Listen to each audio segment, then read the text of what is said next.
All right, so the first stitch we're gonna work on is the lilac up here. And we're just gonna work our way around the pattern. And if you'd like to work in a certain spot, you can just switch from whichever flower you wanna do first. So the lilac here, we're gonna be using 3 strands. I'm gonna start with the DMC 26. I don't know why, this is just how I stitched it. You could start on this side too. The flowers are all identical. So the key here is that we wanna make sure that we are, especially if you've had this pattern done with a non-erasable pen. So in this case, we have this pre-printed fabric and we don't want these black lines to show. So let's make sure that all of our stitches come up on the outside of the black line. Just something to be cautious of because you will see that if you're not coming up on the outside of it. And we're doing a satin stitch. So we're just gonna come down straight through the center of this petal. We're using 3 strands. So the second stitch that you're going to do after you do your middle stitch is you're going to come up on the outside of one side of that middle stitch. It's not imperative which side you use, but then I'm going to stitch just behind. So I'm going to put my needle kind of just a little bit from the center, just behind that stitch. I'm just kind of not putting them all down into the center. This is a pretty small flower, so you won't need a lot of stitches, but I kind of stagger my stitches so that my first stitch goes all the way to the center. My second stitch comes just a little shy of all the way down to the middle, and then my next stitch will overlap. And the reason that we do that is because these flowers in the center here are not designed to hold as many stitches as you need on the outside to cover. So we have to shorten some of our stitches. Around the side here, you'll see that my next one, I'm just gonna tuck it behind.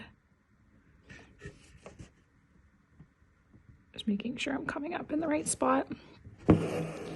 So for this stitch, I'm going to really tuck it in behind instead of trying to make it all the way down to the bottom.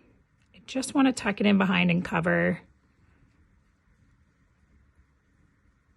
the side there, and then coming up just a little bit behind. Oh, see that little piece of fluff? That is the tail from my knot.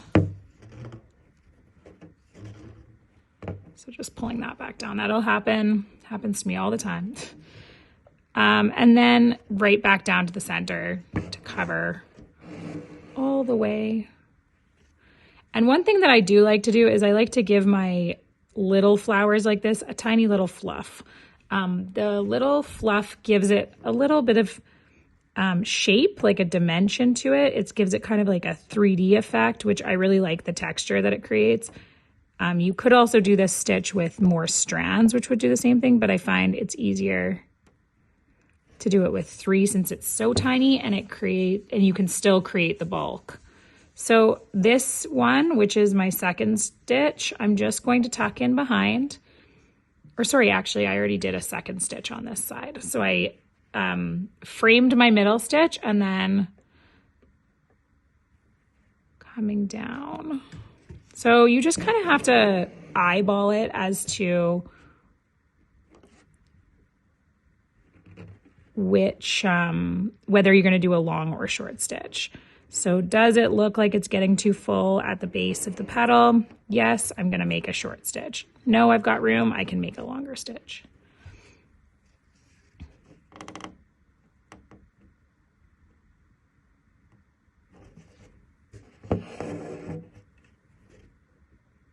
So I'm gonna tuck this one just kind of behind, not like too short because I do have a little bit of space, but just enough. And see how it's that strand kind of came down and it's a little twisted?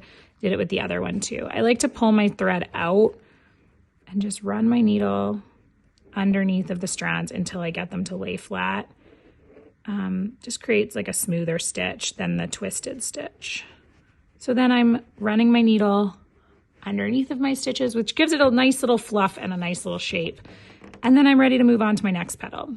So making sure I'm coming up on the outside of that stitch, coming down into my center.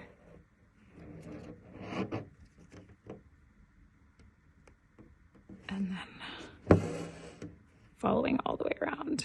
You can do one side of the petal and then go back and do the other side. I have a habit of doing each side of my straight stitch. I don't know, it's like a little cork. This is just how I do it. I'm coming down just behind. I think I only need about 4 stitches for this one. And then I shift back to my other side and normally finish one side and then come back. So I'm going to tuck this one in behind a little. Okay. Give it a fluff. I don't know if I only need maybe 5 stitches on this one, so I'm just going to see where it takes me once I've finished one on this side, whether I even need to do more.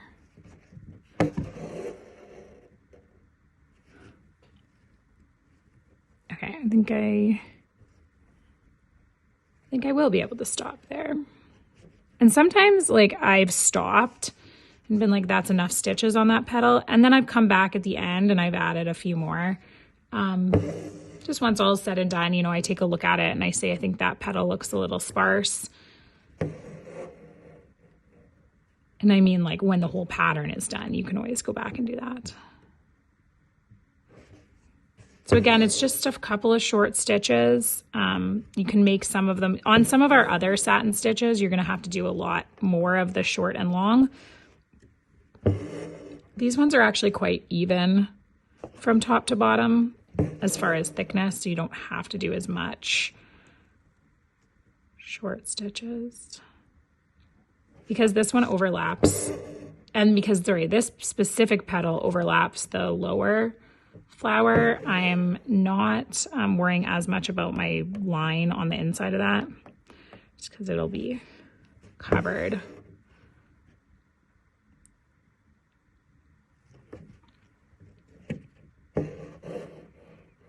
So for this pattern, I'm going to go through every stitch once, maybe twice. Like I won't do all of our little flowers here. I'm just gonna do one for you, just because I think it'll get pretty redundant to follow all of those tutorials, and you may feel like you have to watch all of them because I might say something you didn't know, and I would hate for you to feel like you have to watch them just to make sure you didn't miss any information.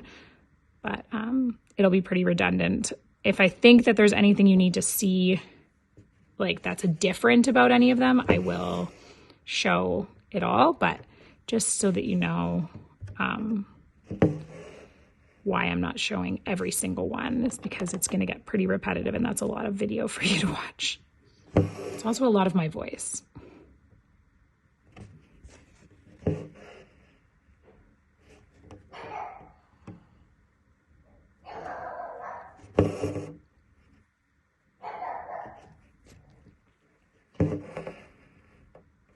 Got quite the twist there. So I'm just gonna come in. It's kind of got like a little, and I'm gonna do that same thing where at the back I'm pulling on the thread while I'm kind of fiddling with it at the front to get it to lay nice and flat. And that's just a technique that I use to even out my strands. I hate when you're doing a satin stitch and one strand is twisted. It happens all the time, but that's a good trick to use. And then fluffing, continuing to fluff it up. It helps me see how many more stitches I need, so I fluff as I go, because sometimes you'll fluff and you actually won't need another stitch. Oh, I actually ended up going through a strand there, as you can see. Not sure if as I go back down, if it'll even itself out. And you'll be able to see that I split through that strand.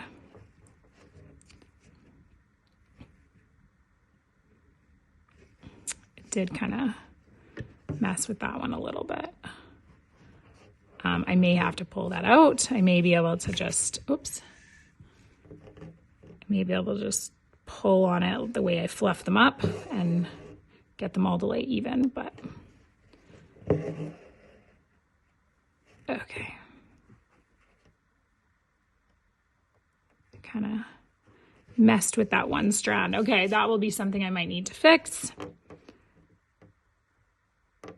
So I'm just going to show you how this overlapping, these two petals which overlap, just quickly in case you are feeling a little bit stressed about those overlapping ones.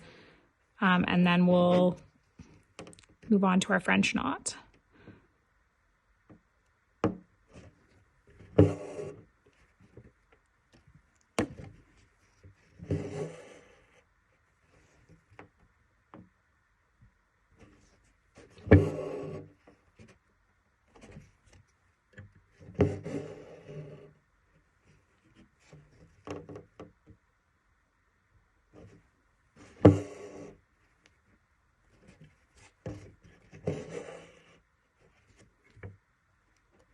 I'm going to give it a little bit of fluff before I'm about to stitch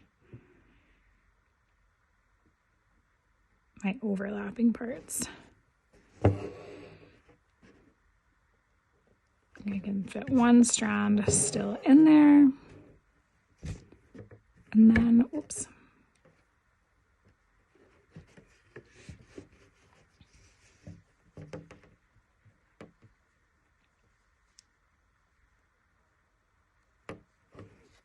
So I'm going to come up in there, and then I'm just going to stitch kind of in behind so that it fills in the gap, but it doesn't actually like fully overlap that one. And then they're nicely butted up against each other, but you can still see which sort of petal is which. You'll be able to really define each petal by doing that fluffing up of the sections, and it'll keep them from kind of blending all together. Also, they're going in different directions, so that should help to define which petal is which without them melting together.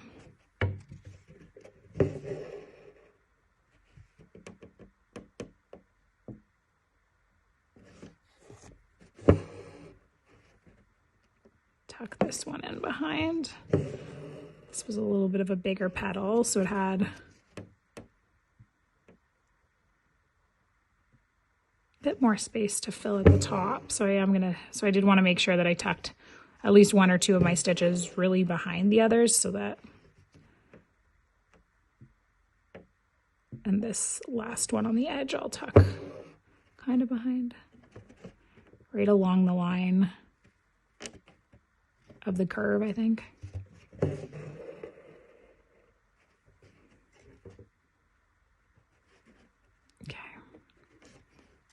And then right here, I want to get in and just cover that line, but without covering the other petal too much. So I'm just going to go right along that. There we go. So then I'm fluffing this guy up.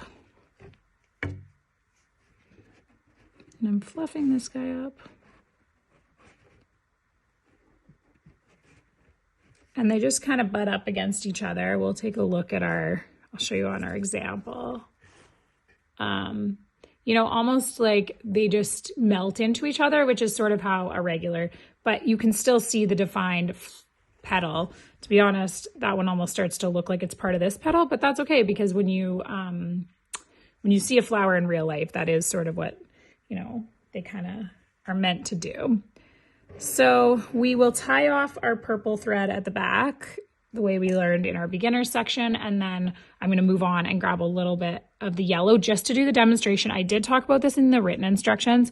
So for this pattern, I'm going to demo how you're going to do these French knots in here, but I will recommend that you wait until we get to this Cosmo to do the French knots on this one, and this one, because if we wait, we won't have to actually, like, you're using the same color in all three places, so you're not putting that color aside and then trying to find this little scrap of thread.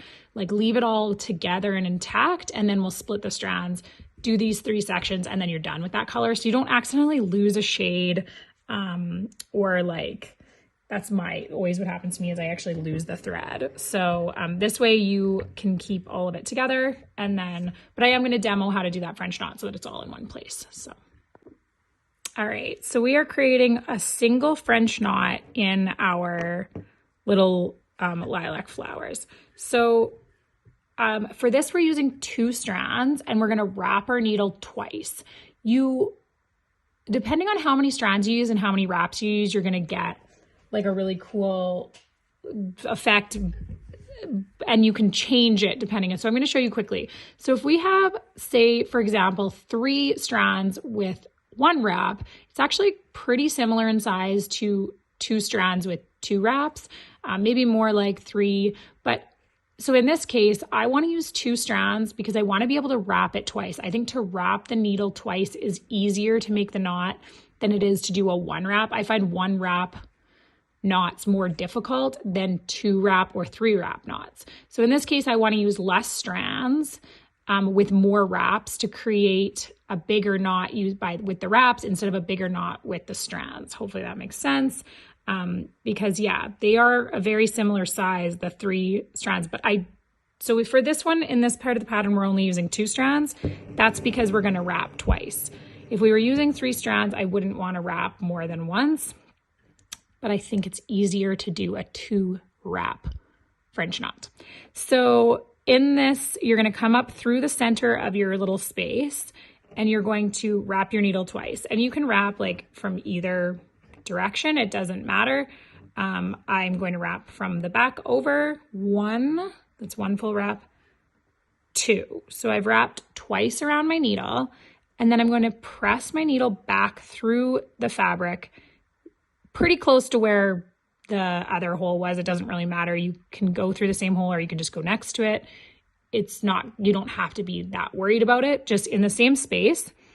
And then this little working thread, which I'm holding, which I wrapped my needle with, I'm going to need to slide that knot by pulling that working thread down into my flower. You want to slide that knot before you push the needle all the way through, because that's what keeps the tension on your knot so your knot doesn't unravel. Then I can push the needle down a little further, grab my needle from the back, and pull the thread through, which will pull my knot down into the middle of my flower. So I'm going to show you guys that one more time on this one, even though I don't have all the petals done, that's okay. This, obviously you will have finished all of your purple, all of your dark purple and 31 so that you're ready to make your knots. But for obviously demo purposes, I don't want to do too much. Okay, so 1 wrap, 2 wraps, and then we're pushing our needle back into that center space, pulling with our non-dominant hand the working thread, and then pushing our needle back down, grabbing it from the back. You can kind of let go of this thread if you feel like you need to, but I like to kind of keep it a little bit, the tension on it, and then pull down. And you should be able to create a successful knot by making sure that your knot is at the base of your fabric before pushing the needle all the way through. I do have on my my YouTube channel some troubleshooting for French knots, which basically just goes through this a few more times. If you want to watch that video, if you're still struggling, I will have it linked in your digital file. So that is French knots. We'll talk about them again when we get to our daisy and our cosmos and our next flower. So you'll see them many times if you want to watch a little bit more, but I do suggest holding off on those until you get to the end of the cosmos so that you can do them all at the same time. We will see you back. We're going to finish off our stems and then we'll move on to our next flower. So the next step is stems. It's 937 in 3 strands. Okay, so I did recommend in your digital file that you can save these stems until you're ready to do the stems and on your other flowers. The only one that you won't wait to do is this one here because you need these knots before you do your woven wheel. But that one's a little different. You can hold off on these. It's just, I recommend that just so that you don't have to keep these little strands of thread laying around. But of course that's completely up to you if you're able to keep it all organized however you'd like. Okay, so for this one, we are doing you can do a split stitch. You could just do a straight stitch if you like, but I'm gonna show you the split stitch. So you're gonna go down one stitch and then coming up another stitch length ahead, you're going to just cut through your last stitch, splitting the strands in half and stitching through it. And then the same thing, repeating that process, you're gonna come all the way up to where another stitch length ahead, and then coming back and stitching through your last stitch. And then to finish, I like to come up and just split my last stitch in half so that all the stitches, so you're kind of coming up at the exact end point where your last stitch ended, but it still is to split that last stitch in half. And then, like I was saying, you could just do a straight stitch, like you could have done both of these in just a straight stitch if you want to make it simple for yourself, but I did do a split stitch for both of these. Either one will look great. So we're just, again, splitting the strands and then coming up right here, splitting that one in half, and then coming up just like literally not even a stitch length ahead, just the hole right in front of it, and splitting our last one. It just keeps it looking like the splits even instead of having this one last long stitch. So that finishes off the stems for that one, and then we're going to move on to our next flower. At the end of this, when we do get to the tulip, I will obviously be going over the split stitch again, so you don't have to worry about trying to find this tutorial in here. If you're ready to do your greenery, you won't have to worry about that. So don't stress about being able to find this spot again, because you'll learn the split stitch again. Okay, so we'll move on to our next flower and I will see you back.